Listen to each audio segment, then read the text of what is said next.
Okay, so this guide is going to help you get familiar with the format and kinds of questions that you'll see on the AIM Science, and just kind of get an overview of some test taking strategies and skills. So in general, for inquiry process, which is like the scientific method, you need to know how to make predictions, make questions or hypotheses based on observations, and to make a judgment about what resources you would use. So some quick notes here. This is the same as the scientific method.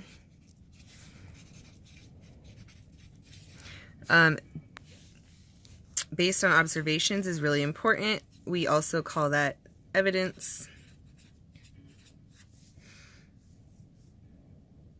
They need to be testable is a key word for us.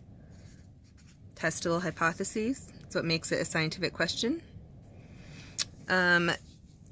Design and conduct controlled investigations. So try as much as you can to eliminate bias.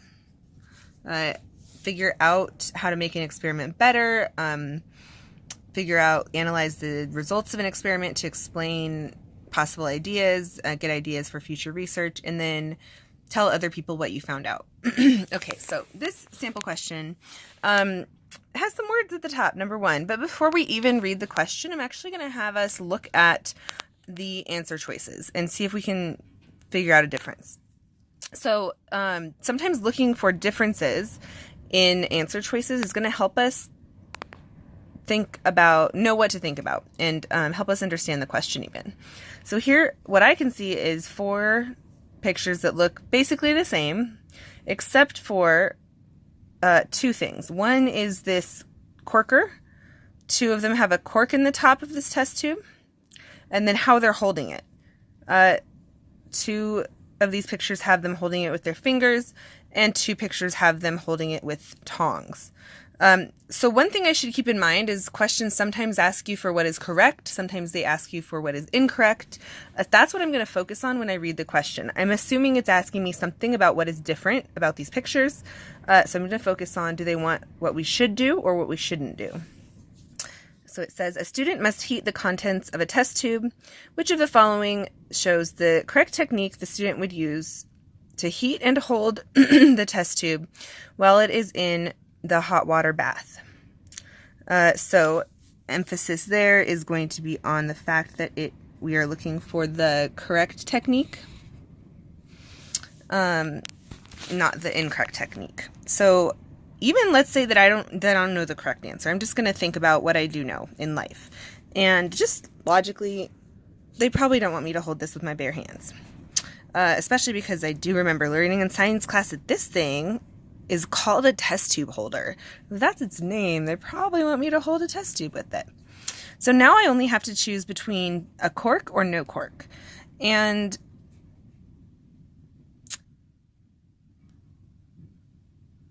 I think that if I left the cork in there, it might heat up too much and pop the cork out. So I think that, but it might also keep chemicals from splashing on my face. I'm trying to think of when I cook at home, do I put a lid on the pot or not? And you do it either way. So I might not know the 100% correct answer here, but if I can identify a logical reason for each one, so this may be to prevent splashing. And this one may be to prevent the cap from popping off.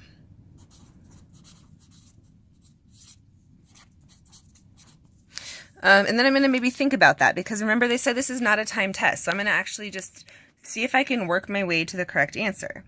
And I'm looking at this test tube, and it's really tall. It's really like high and thin. And I think that if that water or that liquid at the bottom started to boil and splash, I don't think any of it would reach all the way out of the top of the test tube. And now that I'm thinking about it, I think that that's why we use these to do experiments. Just for that very reason, that you can you can swirl things at the bottom, you can add things, and it's not going to spill or splash easily. So I decide that this is probably not the reason, that that's the test tube design.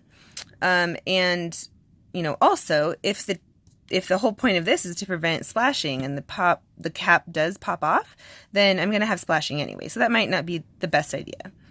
So down here it says, or I'm going to choose D, to use the test tube holder and no cork.